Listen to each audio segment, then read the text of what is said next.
tem gente com fome, tem gente com fome, tem gente com fome. A noite está tépida. O céu está salpicado de estrelas. Eu, que sou exótica, gostaria de recortar um pedaço do céu para fazer um vestido. Carolina Maria de Jesus. Catando letras entre detritos. E é com essa escritora que iremos iniciar a nossa aula de hoje. Essa escritora negra, mãe solo, periférica, catadora de lixo e moradora da favela de São Paulo. Carolina Maria de Jesus, que escreveu entre detritos, catava letras, catava poesia, catava sonhos, mas na verdade ela contou, ela narrou a sua própria realidade. Falando um pouco da vida desta mulher, desta grande mulher, natural de Sacramento, sudeste de Minas Gerais, Carolina Maria de Jesus nasceu em 14 de março de 1914. De origem muito humilde, era neta de escravos. Uma entre 8 filhos, de uma lavadeira analfabeta. Desde criança, Carolina já manifestava seu intenso interesse por aprender. Era uma criança curiosa que perguntava sempre, tudo queria saber. Incentivada então por uma das freguesas de sua mãe, Carolina ingressa aos 7 anos de idade no colégio Allan Kardec. Cursa a primeira e a segunda série apenas. Teve que deixar a escola, pois sua mãe não conseguia mais manter a si mesma e seus próprios filhos. E aí resolveu mudar-se para a roça. Carolina, sua mãe e seus irmãos moraram em diversos lugares até chegarem em São Paulo em 1947.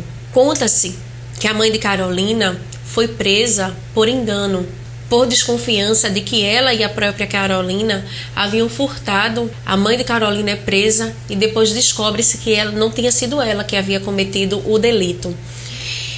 Carolina, sempre muito rebelde, não se adaptava com as coisas que a sociedade a impunha.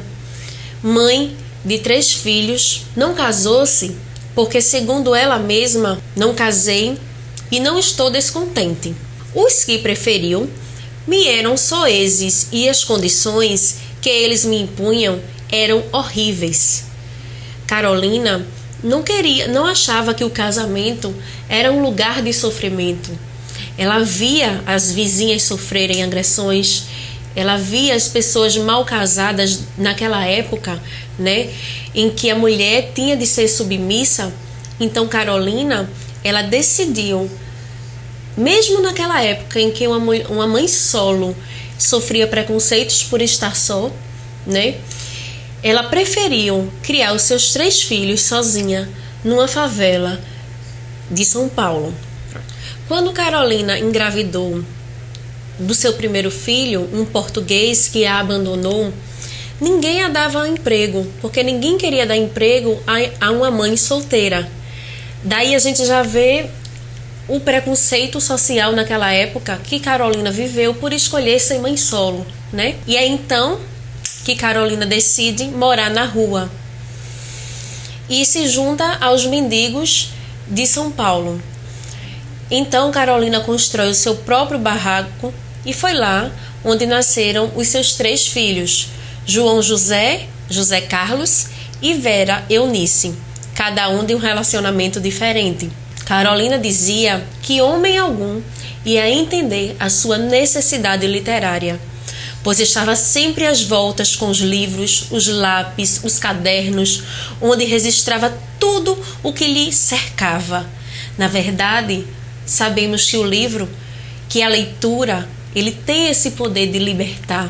E Carolina, ela não queria viver aprisionada às amarras que a sociedade a impunha naquela época. Logo, ela não conseguiu se adaptar aos relacionamentos amorosos da época em questão. Foi no Canindé, então, que seu talento foi descoberto, na favela do Canindé. Um jornalista estava no local em busca de um material para uma reportagem sobre a favela. que crescia acentuadamente. Viu Carolina ralhando com um bando de marmanjos que não queriam desocupar o parquinho, ameaçando colocar então o nome deles no livro que ela escrevera. Foi então que o jornalista se aproximou e mostrou o interesse por ler esses tais livros que a Carolina estava escrevendo. Então, Carolina mostrou os seus escritos ao jornalista. A partir de então, publica-se a primeira obra desta mulher negra, favelada, mãe solo, que pouco estudo tinha para escrever uma obra literária. Tal escrito, então, ganhou uma repercussão muito grande no primeiro momento. Porque como uma mulher, nessas circunstâncias, pode escrever?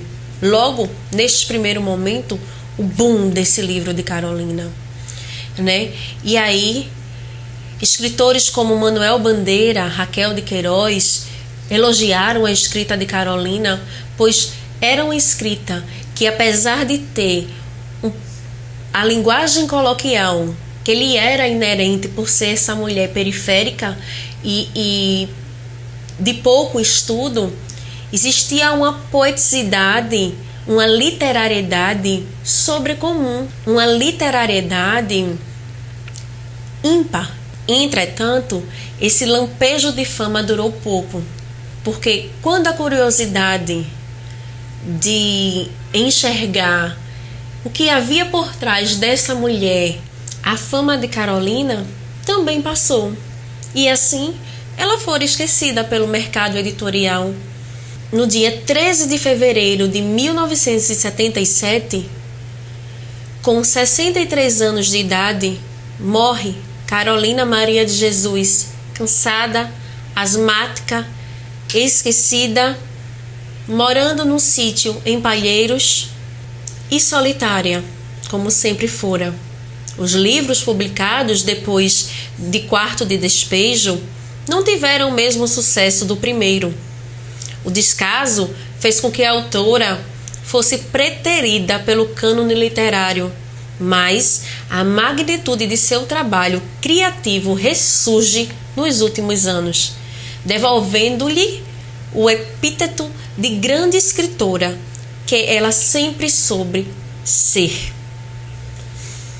Então, gente, essa mulher negra, favelada, pobre, periférica, sofrida, que precisou ver os seus filhos passarem fome e precisou lutar contra o sistema através da literatura, nos deixou um grande legado, uma grande obra.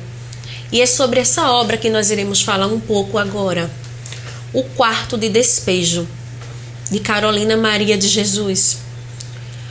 A obra tem como título Quarto de Despejo e como subtítulo Diário de uma Favelada. Eu já havia falado para vocês que o jornalista que se interessou por Carolina e por sua obra recolheu os relatos de Carolina, juntou, entregou com a editora para publicar os escritos. Ele diz, Adálio, que fez algumas pouquíssimas modificações para que entrasse dentro da edição, mas ele não tirou os erros gráficos e ortográficos, porque ele entendia que isso era uma marca, inclusive, da poesia de Carolina de Jesus, o que a gente vai ver um pouco mais para frente nos exemplos que eu irei trazer para vocês. Vamos falar agora um pouco sobre o gênero. O gênero predominante da obra O Quarto de Despejo, como o próprio subtítulo fala, Diário de uma Favelada, é o diário. Por quê?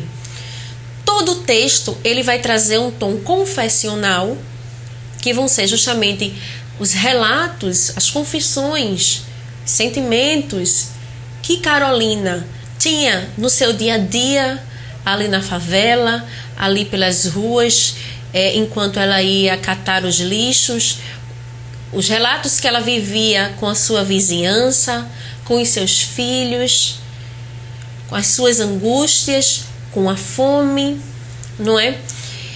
Mas sabemos que dentro desse tom confessional, dentro desse diário, Carolina também vai contar histórias. E quando se conta histórias, a gente vai ter a narrativa cotidiana dentro também desse diário e desse gênero, né, textual, que é o diário apresentado a vocês agora neste momento.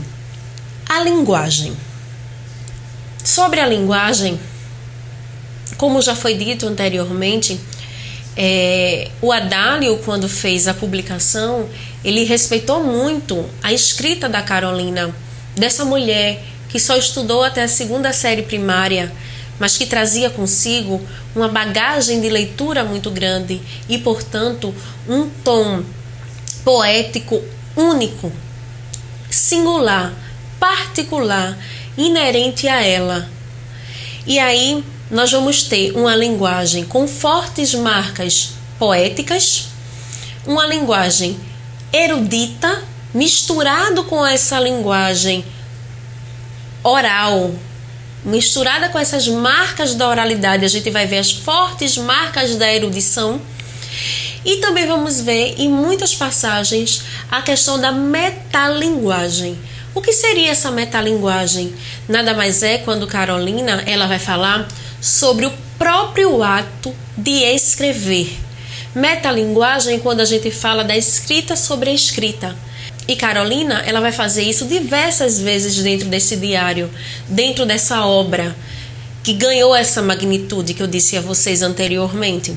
Nós podemos perceber essa riqueza literária que Carolina vai trazer quando ela faz menção a outros autores dentro desse diário, faz menção às suas próprias leituras. Eu vou ler esse trechinho do livro O Quarto de Despejo, quando justamente Carolina vai fazer essa referência a outros escritores. Contemplava extasiada o céu cor de anil e fiquei compreendendo que eu adoro o meu Brasil. O meu olhar pousou nos arvoredos que existem no início da rua Pedro Vicente. As folhas moviam-se, pensei. Elas estão aplaudindo esse meu gesto de amor à minha pátria. Eu pensei no Cassimiro de Abreu, que disse: ri, criança, a vida é bela. Só se a vida era boa naquele tempo, porque agora a época está apropriada para dizer: chora, criança, a vida é amarga. Vejam que Carolina faz referência a Cassimiro de Abreu, um escritor romântico, né, que vai trazer essa questão do amor à pátria da primeira geração do romantismo exacerbada. E Carolina, ela vai trazer essa questão do pessimismo, da realidade nua e crua, talvez, ali que ela vivia dentro daquela favela ali, né? Daquelas circunstâncias de fome, de dor, de desesperança no cotidiano dela. E aí eu quero mostrar outro exemplo no qual ela vai misturar essa questão da linguagem erudita e as marcas da oralidade. Vejamos, às 8h30 da noite eu já estava na favela, respirando o odor dos excrementos que mescla com o barro podre. Quando estou na cidade, tenho a impressão que estou na sala de visita com os seus lustres de cristais, seus tapetes de veludo, almofadas de cetim. E quando estou na favela, tenho a impressão que sou um objeto fora de uso, digno de estar no quarto de despejo. Vejam as marcas da oralidade presentes aí, entre aspas, na palavra cetim, com a grafia errada, e veludo, né? A marca de como a gente fala, né? Presentes nesse texto. Mas vejam como esse texto traz uma forte marca de erudição literária. E aí, falando um pouco mais da obra, ela mescla elementos importantes, elementos biográficos da própria vida da autora com elementos ficcionais, o que vem a ser uma característica muito importante para a literatura, não é? Falando sobre o título, Quarto de Despejo, a gente vai ver que o mesmo é uma grande metáfora que explica a condição dessa mulher negra, pobre, mãe solo, favelada, que narra o seu cotidiano. É uma grande metáfora para o lugar que essa mulher ocupa na sociedade. E mas o que é essa figura de linguagem metáfora? Metáfora é uma figura de linguagem em que se verifica a comparação implícita, isto é, sem a conjunção comparativa, sem o como, que compara uma coisa a outra, não é? Então a metáfora ela vai esconder essa conjunção e vai trazer um tom figurativo para o que quer se dizer, geralmente. Então, como foi essa metáfora que Carolina criou para o título Quarto de Despejo? Que metáfora foi essa que ela quis trabalhar? Vamos ler esse trecho da obra dela para que eu possa explicar um pouco a vocês sobre isso. Eu classifico São Paulo assim. O palácio é a sala de visita, a prefeitura é a sala de jantar e a cidade é o jardim. E a favela é o quintal onde jogam os lixos. São Paulo é comparada a uma casa, uma grande casa.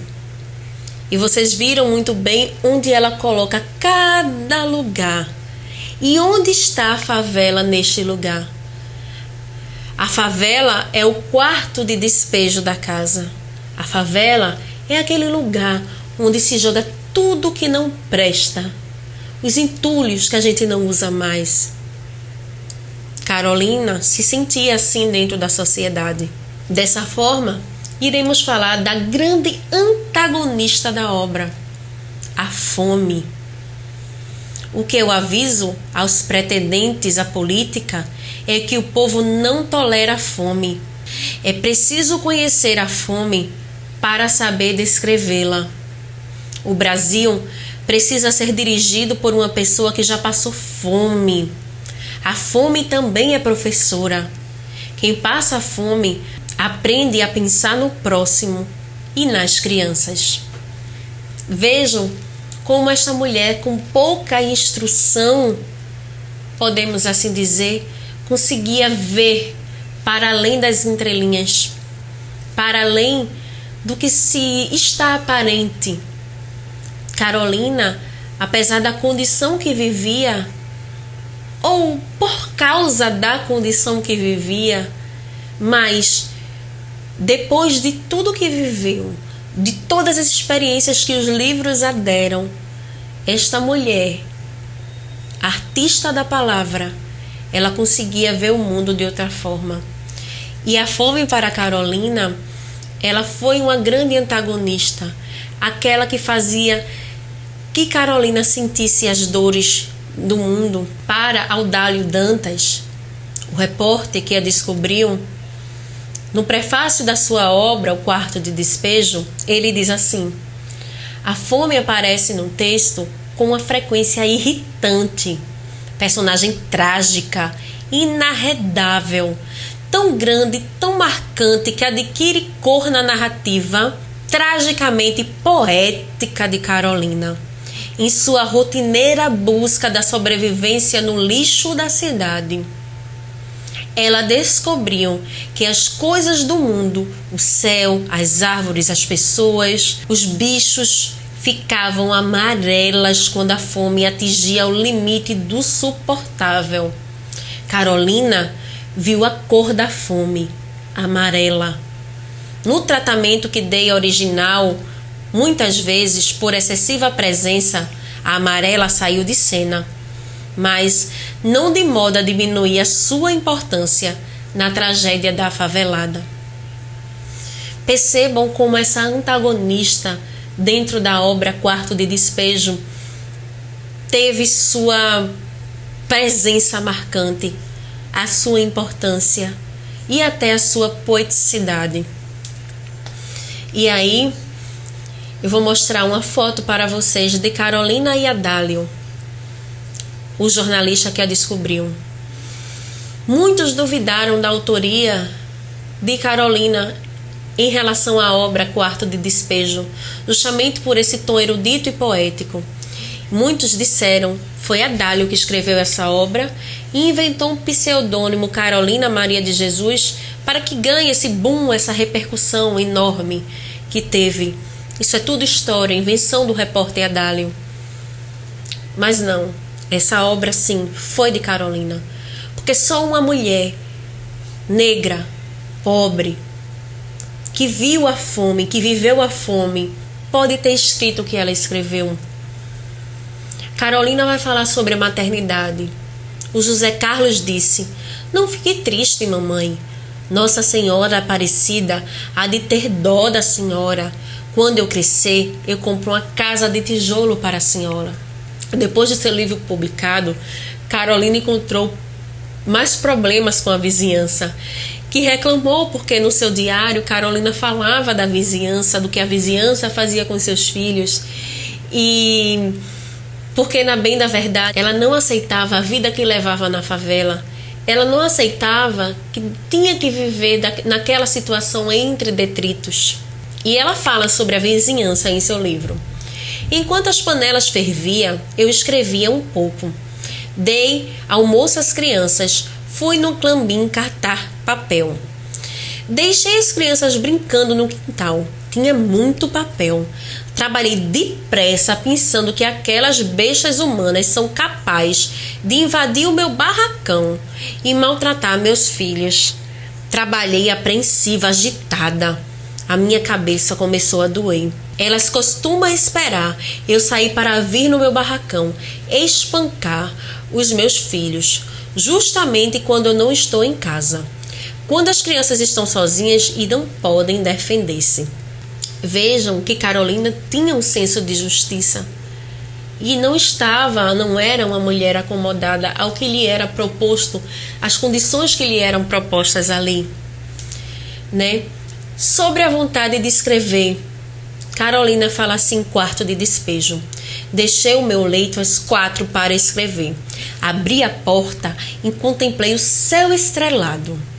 Quando o astro-rei começou a despontar, eu fui buscar água. Tive sorte. As mulheres não estavam na torneira. Enchi minha laca e zarpei. Vamos falar agora sobre dignidade. Como Carolina via a dignidade e como ela transpôs isso na sua obra.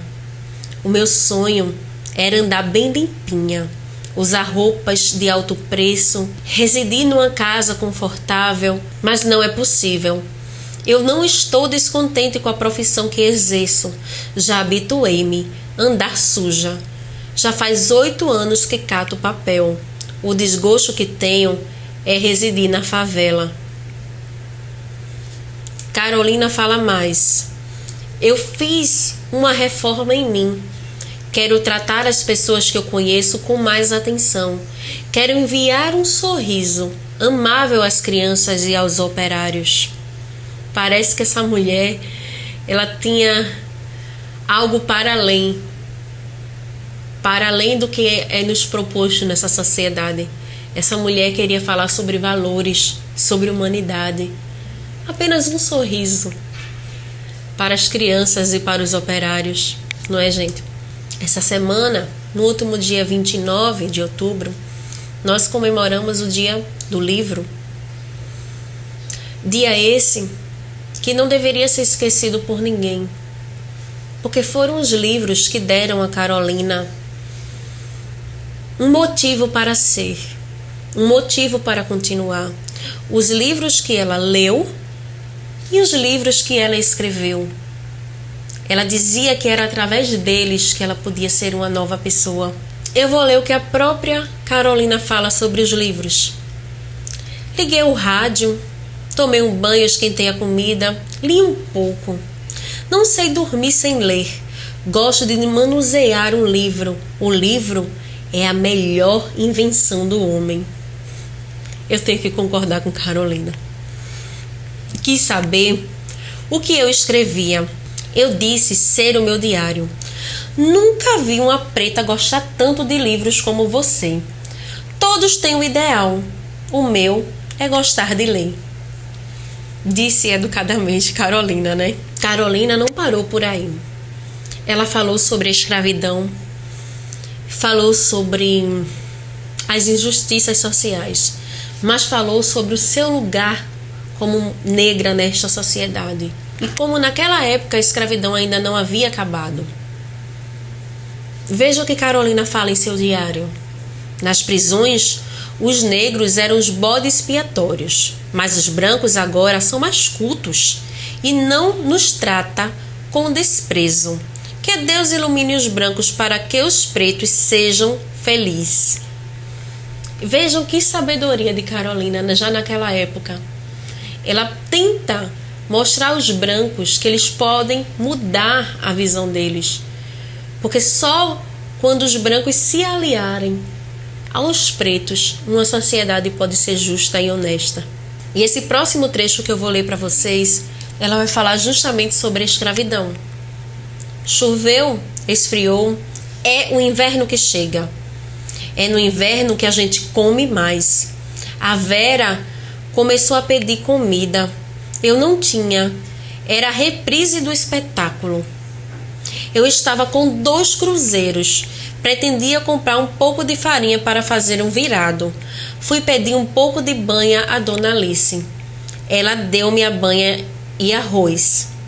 Era 9 horas da noite quando comemos. E assim, no dia 13 de maio de 1958, eu lutava contra a escravatura atual. A fome. O maior espetáculo do pobre na atualidade é comer. E aí Carolina fala sobre a pobreza. Levantei nervosa, com vontade de morrer. Já que os pobres estão mal colocados, para que viver? Será que os pobres de outro país sofrem igual aos pobres do Brasil? Eu estava descontente, que até cheguei a brigar com meu filho José Carlos sem motivo. E no final da obra, Carolina escreve assim: eu abri a janela e vi as mulheres que passam rápidas com seus agasalhos descorados e gastos pelo tempo. Daqui a uns tempos, esses paletós que elas ganharam de outras e que há muito devia estar no museu, vão ser substituídos por outros. É os políticos que há de nos dar. Devo incluir-me, porque eu também sou favelada. Sou rebotalho. Estou no quarto de despejo. E os que está no quarto de despejo ou queima-se ou joga-se no lixo. E para acabar, que possamos ser como Carolina. Mesmo diante de uma condição adversa, que possamos encontrar uma forma de luta por justiça, uma forma de aprender a viver. Carolina aprendeu a viver através da leitura, através dos livros que a salvaram da fome, da miséria, da ganância humana.